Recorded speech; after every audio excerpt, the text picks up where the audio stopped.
Nala suffers from elbow dysplasia, which means her bones rub together when she walks, resulting in extreme pain. She requires expensive surgery, which isn't, unfortunately, covered by her pet insurer. And Nicki and Nala join us now, alongside our vet, Dr Scott Miller. Good morning. Morning, guys. Right. Nicki, Morning. now, obviously, Nala looks healthy. She looks like, you know, she's in good shape. Everyone's fallen in love with her in the building. Yeah. And she's a lovely dog. She is. A lot of people are looking at this and thinking, you're a little off-kilter here, wanting to remortgage your house.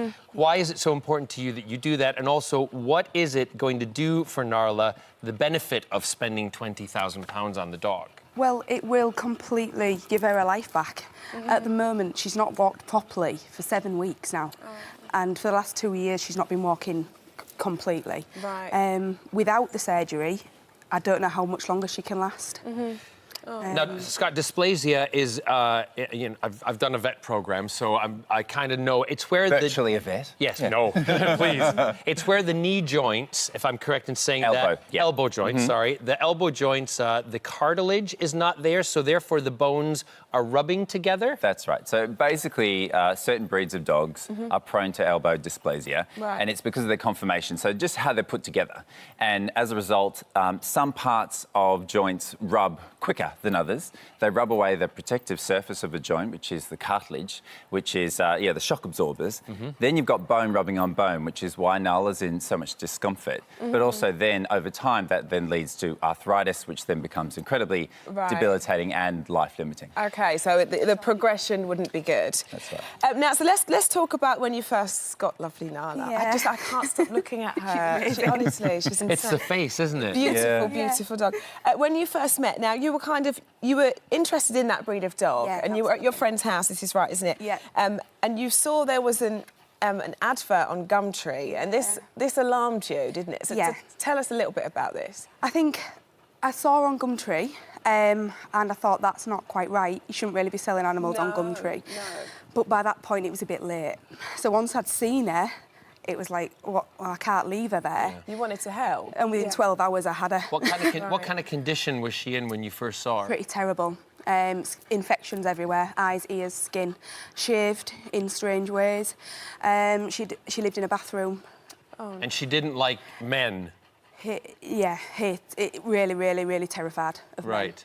And any quick movement, she cowered. And that's obviously gone now. She's been surrounded by men all day. Yes. Yeah, and absolutely. she's fine now. But yeah, at the start it was really hard. So the point is clearly that you love the dog. Yeah. And, you know, and I can completely understand. I'd do anything for my dogs.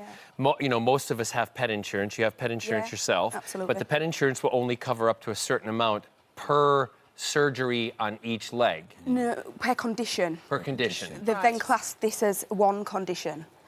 Okay. Right. And Yeah. it's the amount is capped Yeah. for that condition. Yeah. Right. And is that common, Scott? Is that common? So pet insurance can be quite a minefield for consumers or pet owners to navigate, because there is everything from cover for life, which has unlimited amounts of cover, to an annual policy. So say your dog develops a heart condition after 12 months, you then won't be able to claim anything regarding that heart condition.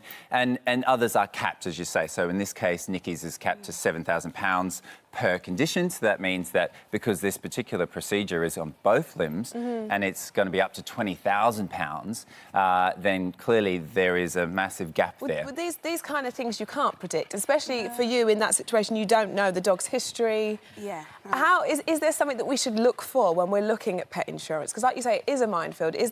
Is there an ideal plan? Well, I mean, I must say, I must advocate for pet insurance, because actually I think it's brought the veterinary profession along leaps and bounds, because it actually helps us to invest in technology and in new techniques and in training to be able to provide exactly what we need for animals. And these days, you know, people think of them, and I know you're the same, is you think of this dog as your fur baby, don't you? Absolutely. And that's a new term over the last few years, I would say. So rather than being the dog that barks in the garden, this is an integral part of the family. Yeah. And Nicki feels, like a lot of animal owners feel, that she deserves exactly the same medical care that a child would. Yeah. And so we need to invest in that, and pet insurance has actually helped the veterinary profession do exactly that. But it does come at a cost, and I think certainly from Nicki's perspective, she's taken on this dog, being the big-hearted British animal lover she is. But unfortunately, what she's done, sadly, is perpetuate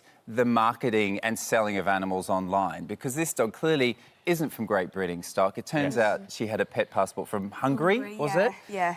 So you just don't know what the standards are. And now she's got this dog, which she loves, but obviously there's lots of problems there too. If Narla doesn't have the surgery, it'll be a problem that will be not only discomforting, but it's basically the dog will live in pain for the rest of its life. And it also, is that then, if we didn't have the surgery, that's then probably something that you might have to think about, possibly putting the dog down? Unfortunately, it is a degenerative condition, so it will just continue to get worse. And yes, it can be managed medically, as a lot of people up and down the country suffering with osteoarthritis. They use medication every day, and I know Nala is as well.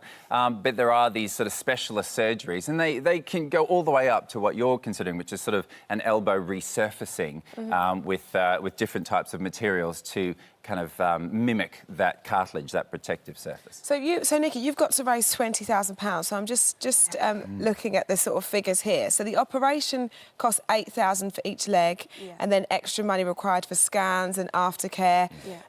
So you pay £60 a month for your pet insurance, and so far they have given to you £6,000 for treatment, but it does cap at £7,000. So this is a lot of pressure on you. £20,000 to remortgage your house. That's a lot to take on. It wasn't a question for me. No. It was just, I'll just do that. Because I have to do it anyway. My term ends soon. So it's like, I need to do it anyway. If I can, I will.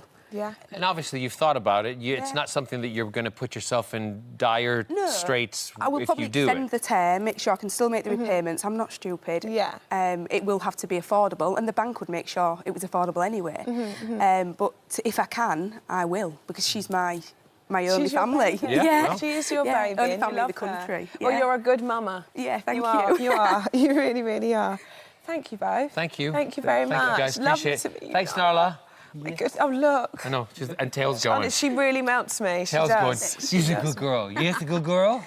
She's like, yeah, whatever. She likes me more than you. I know. She's just looking at me like, you're stupid. She's a dude.